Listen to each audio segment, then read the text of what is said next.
There's a version of trust that doesn't come with warning signs. It doesn't smell like danger. It doesn't set off any alarm in your chest. It comes in through the front door, wearing the face of someone who has sat at your kitchen table 100 times, and you offer it coffee, and you mean it. That's what makes it so hard to talk about afterward. Not the betrayal itself, but how ordinary everything looked right up until it wasn't. My name is Owen. I'm 67 years old, and I live in Augusta, Georgia, in the same house my wife Marlene and I bought 31 years ago, when the oak tree in the backyard was still short enough to see over. Marlene has been gone for 3 years now. Pancreatic cancer. 6 weeks from the first symptom to the end, which the doctor said was fast, as if speed was supposed to be a consolation. The house has too many rooms. I know that. I keep the second bathroom stocked with guest towels nobody uses, and a soap dish she picked out that I haven't moved. Some things you leave where they are because moving them feels like agreeing to something you're not ready to agree to. I worked 34 years as a senior loan officer at a regional bank, the kind that still has a local name on the building. I retired at 64. I know money. I understand how it moves, what it means. How people talk about it when they want something from you versus when they're just talking. That's relevant. I want you to know that up front, because what I'm about to tell you happened to a man who should have seen it coming and didn't. My daughter Priya is 36. She lives 12 minutes away in Evans with her husband Nolan and their 2 children. Nolan is in pharmaceutical sales. He's good at his job in the way that makes you wonder what he's like when he's not working. Because the version of him you see at Sunday dinners and holiday tables is always performing. Always listening just a little too carefully. Asking follow-up questions about things most people would let pass. I told Marlene once that he reminded me of a junior analyst trying to close a deal, and she laughed and said I was being unfair. She wasn't wrong, but she also wasn't entirely right. Priya and I grew closer after Marlene died, the way people do when they've lost the same person. She calls on Sundays. Sometimes she stops by during the week just to drop food off. She worries about me the way daughters worry about fathers. They've already lost one parent, which is to say, she worries more than she lets on and less than she actually means to. I let her look after me in small ways, because it matters to her and it doesn't cost me anything. Last Christmas, Nolan came by on his own. Priya had the kids at her mother-in-law's, he said. Just a quick stop. He brought a bottle of good bourbon and a thin rectangular box wrapped in silver paper. He stayed for about 45 minutes. He was warm, easy, full of stories about his territory and a conference he'd been to in Nashville. He set up what was in the box before he left. It was a smart display tablet, the kind that sits on a kitchen counter and shows the weather and plays music and lets you video call. He said Priya wanted me to be able to see the grandkids more easily. He set it up himself, logged in with an account he said he'd made for me, showed me how to swipe to the clock and the weather and the call function.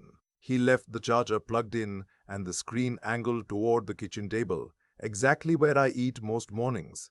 I thanked him and meant it. I used it every day for 6 weeks. Leonard Foss is the one who changed that.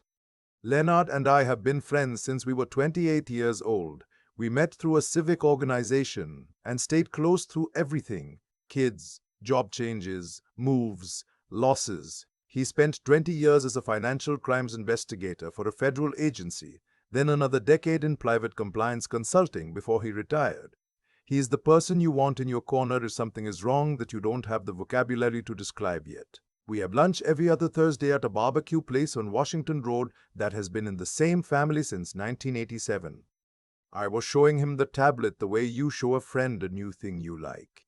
He asked who set up the account. I told him Nolan had. He asked if I knew the login credentials. I realized I didn't. He had set it up and handed it to me ready to use. Leonard put down his fork and asked me to pick up the tablet next time we were at my house. I laughed and said he was making too much of it. He didn't laugh back. 2 days later, Leonard sat at my kitchen table with the tablet in front of him and his reading glasses on. He spent about 20 minutes going through the settings. Not the surface settings, the kind that are buried. He took 2 screenshots on his phone. Then he set the tablet down flat on the table, screen toward the ceiling, and looked at me the way he used to look at case files. Not alarmed, just focused in a way that meant something had become clear.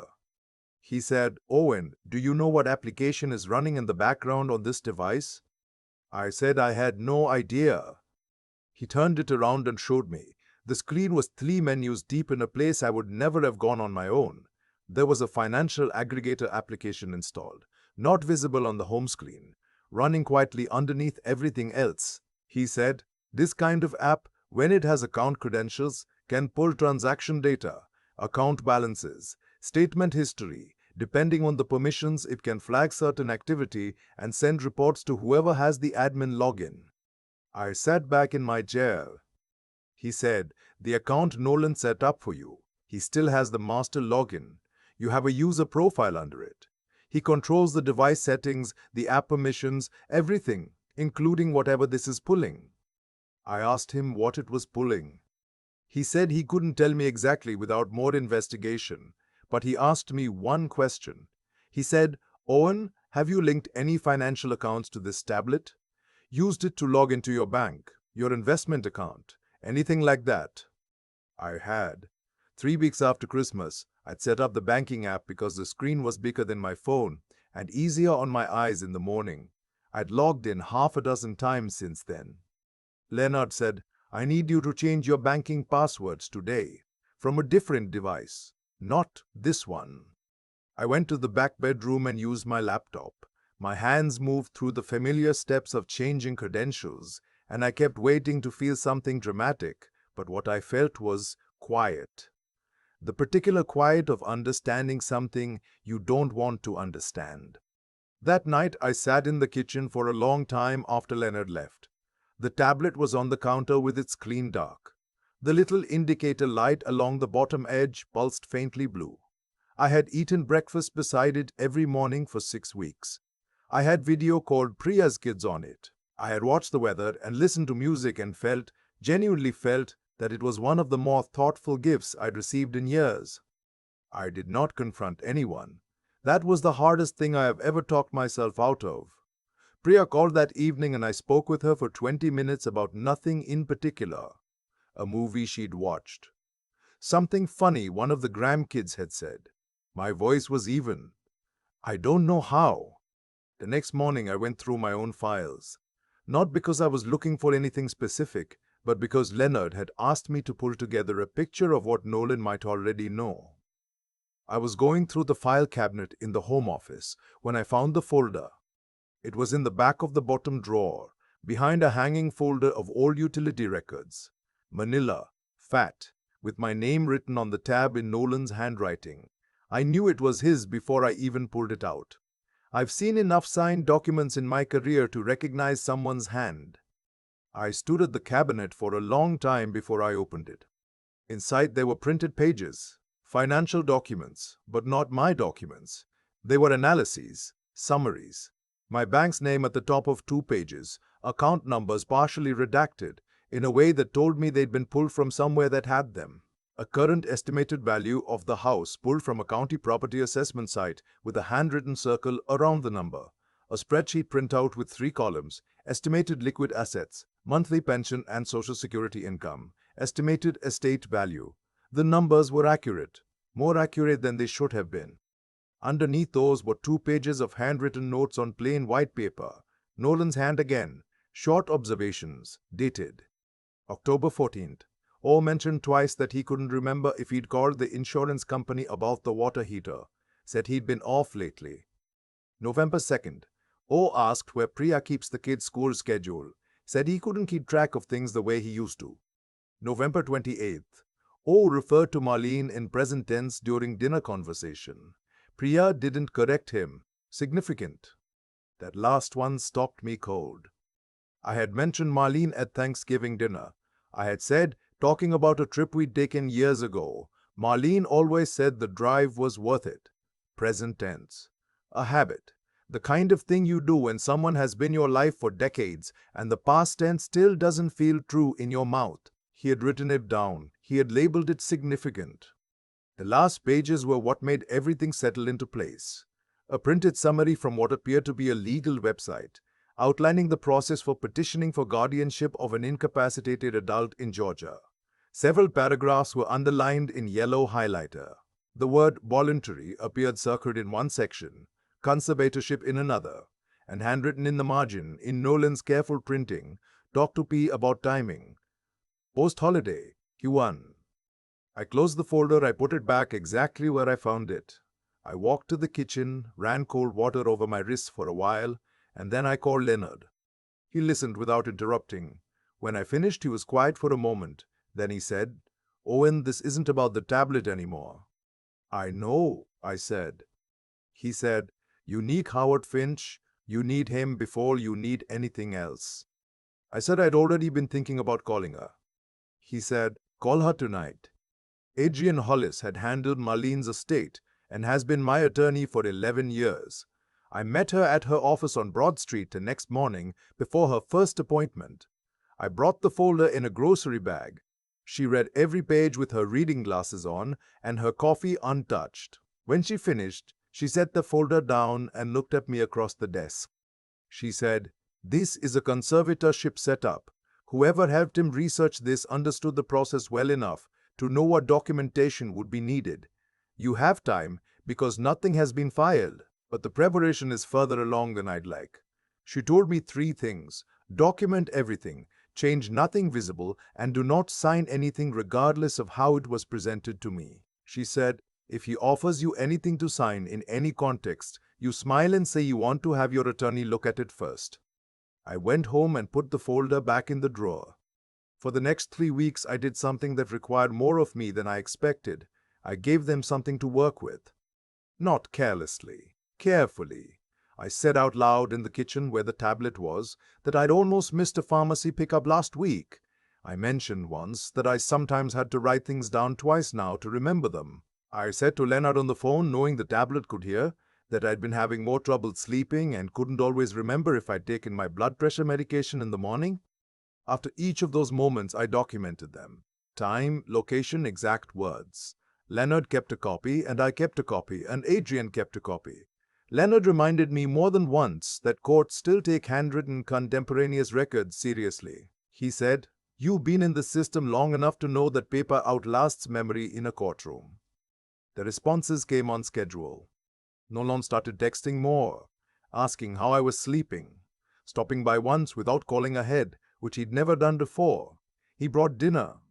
He asked questions about my medications, framed as concern. He asked very gently whether I'd thought about the future, whether it ever got to be a lot, managing everything on my own. His voice was warm. His eyes were measuring. Priya called 2 days after one of his visits and asked if I'd consider talking to a financial advisor, someone who specialized in estate planning for seniors, she said. It was gently done. She was relaying something she'd been told to relay. Then came the Sunday dinner. The grandkids were in bed. Priya brought out decaf and a plate of things nobody was going to eat. Nolan sat forward in the way of a man who has rehearsed. He talked about love. He talked about how hard it had been watching me since Marlene. He used the word struggling. He talked about what Marlene would have wanted. He paused after her name. I watched his face when he did it. Then he slid a folder across the coffee table, different from the one in the drawer. Cleaner. My name at the top, his listed as agent. "A durable power of attorney," he said. "Just a starting point. Just to make things easier." He said it the way you say something you've already decided is decided. I picked it up. I turned the pages. I said I'd need some time to look it over with Adrian. Something moved behind his eyes. Just for a second. He said, of course, take all the time you need." He was relaxed. He believed it was already done. That night I called Adrian and Leonard both. 2 days later I called Nolan. Not angry, conversational. I asked him one question. I said, "Nolan, when you set up the tablet for me at Christmas, did you set it up on an account you also have access to?" A pause, calibrating. He said, "Sure, I set up the account so I could help you troubleshoot if you needed it." I said, "And the application running in the background? The financial aggregator?" His voice got careful in a way that was its own answer. He said, "I'm not sure what you mean." I said I appreciated everything he'd done. I said I'd be in touch. I hung up. I knew immediately that I had moved too soon. Leonard had warned me. Adrian had warned me.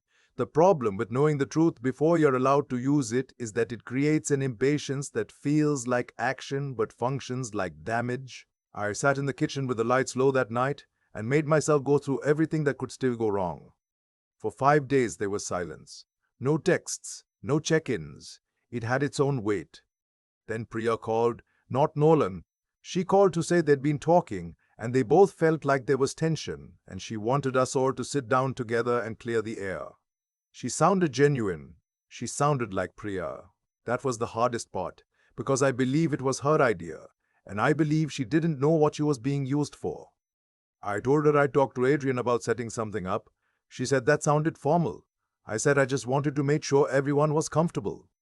The meeting was at Adrian's office on a Wednesday morning. It was presented to them as estate planning, a routine review, something I wanted to get in order.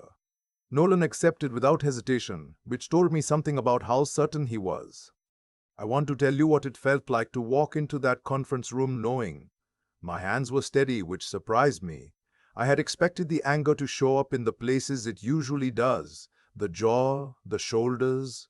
But I walked in and sat down, and I felt the way I used to feel closing a difficult loan review. The problem is identified. The documentation is in front of you. There is only the work now. Priya came in first and hugged me. She didn't quite meet my eyes. Nolan came in second, posture easy, a leather portfolio under his arm.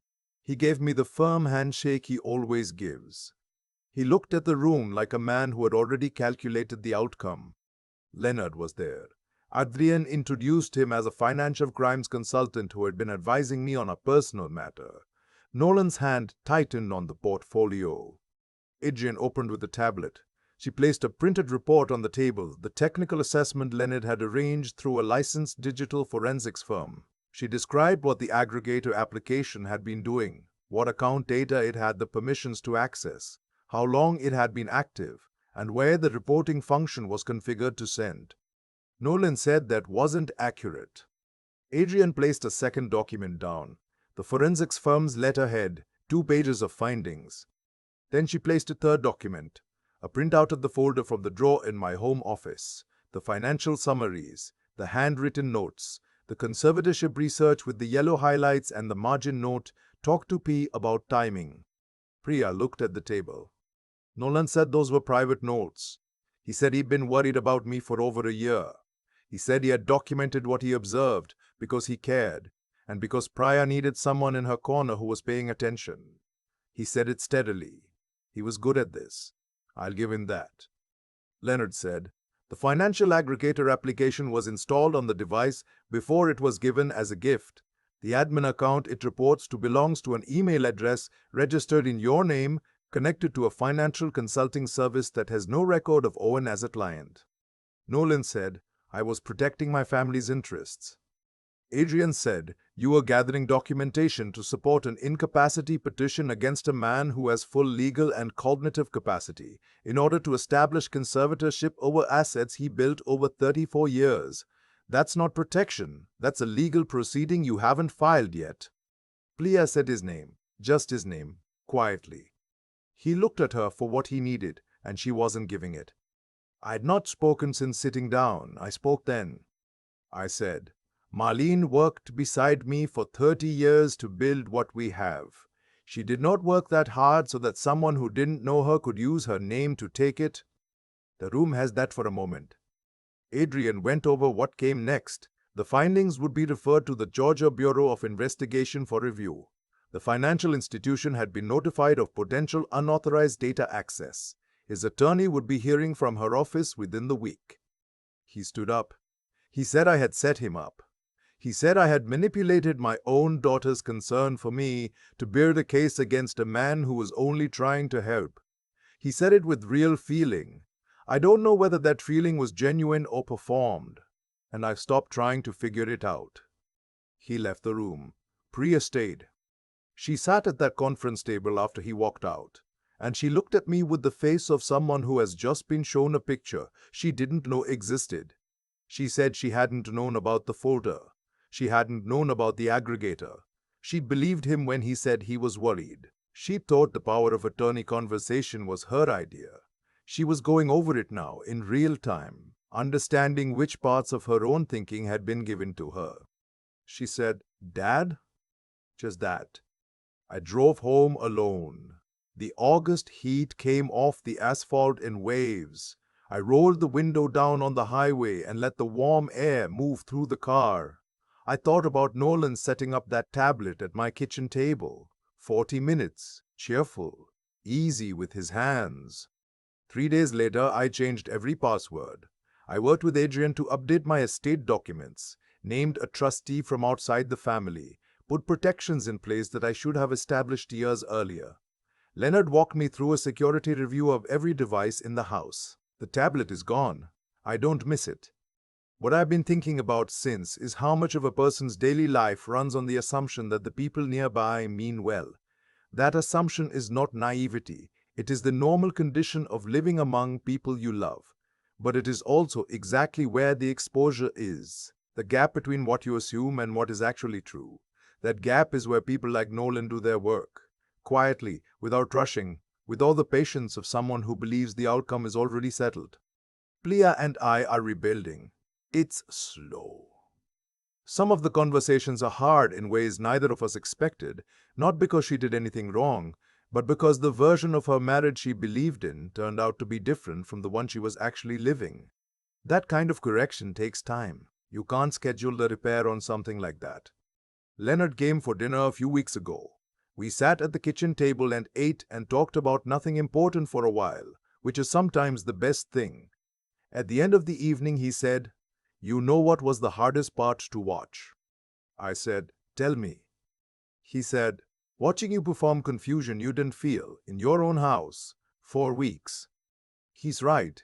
There is a cost to that. You don't see it in the mirror, but you notice it in quiet moments. When you walk past the kitchen and remember standing there with the folder in your hand. When you pick up the phone to call your daughter and there's a half-second pause that didn't used to be there. Here is what I want to leave you with, because I think you've stayed with me this long and you deserve the plain version. I am 67 years old. I spent 34 years in the business of understanding money and the people who need it. I thought I had reached an age where the serious dangers were behind me. I thought the worst of it had already come, that what was left was maintenance, staying healthy, staying present, staying connected to the people I love. I was wrong. The dangerous years don't end. They change their approach. They come in through the people you trust most, wearing the language of love and concern and family. They take notes on the things you say in passing. They read your grief as evidence of incapacity. They wait for a moment when you might be tired or lonely enough to sign something you don't fully understand.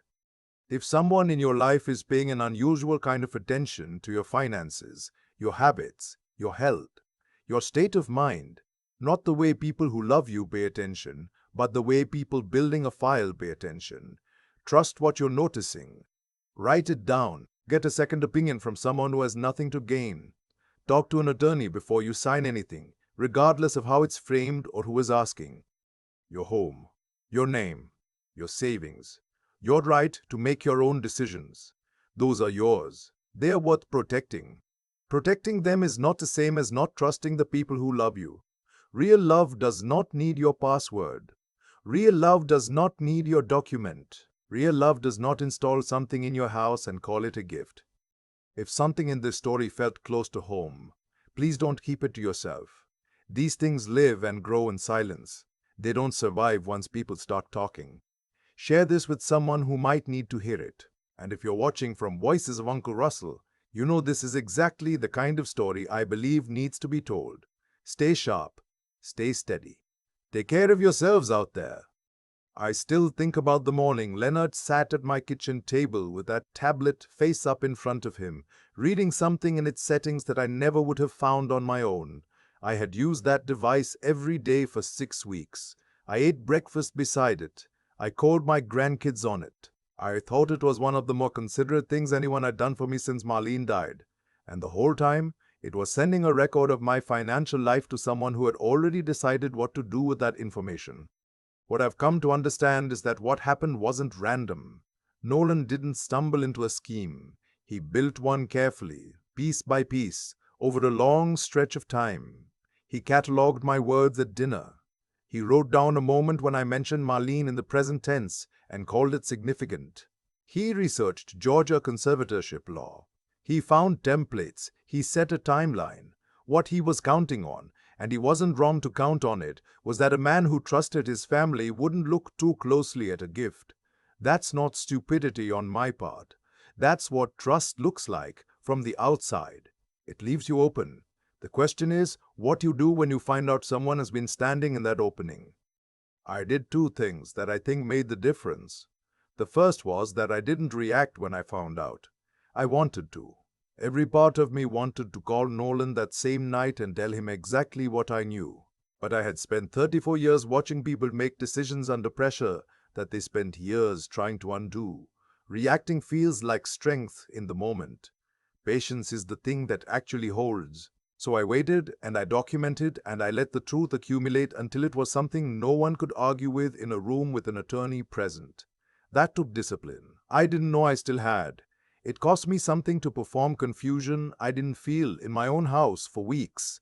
But it was the right call, and I knew it was the right call because I had stopped letting my emotions make the schedule. The second thing was that I stayed sharp when it would have been easier not to. I knew money. I had spent a career understanding how it moves and what people say about it when they want something from you. Leonard knew systems. Adrian knew the law. Between the three of us, we understood the thing that was happening at a level Nolan had not anticipated, because he had looked at a 67-year-old widower living alone in a big house and made a calculation about what that man would and wouldn't notice. He was wrong. Not because I was lucky, because I had spent decades building the kind of knowledge that doesn't retire when you do, and because I had the sense to call someone the moment something felt off. What I want people to take from this is not that the world is full of people like Nolan. It isn't. Most people are not building a case against you in their spare time, but the ones who are will move through your life looking exactly like the ones who aren't. And the only thing that separates the two isn't suspicion, it's attention. Pay attention to your own finances the way you paid attention to your career. Build the kind of friendships where someone will sit at your table and tell you a hard thing when they see it. And when something feels wrong, treat that feeling like the data point it is. Don't explain it away, because explaining it away is more comfortable. Priya and I are still working through it. Some things take longer than you plan for. But she is honest about what happened, which is more than I expected and everything I needed. We are building something new out of what's left. And that, I think, is what it looks like to refuse to let someone else's dishonesty have the final word on your family.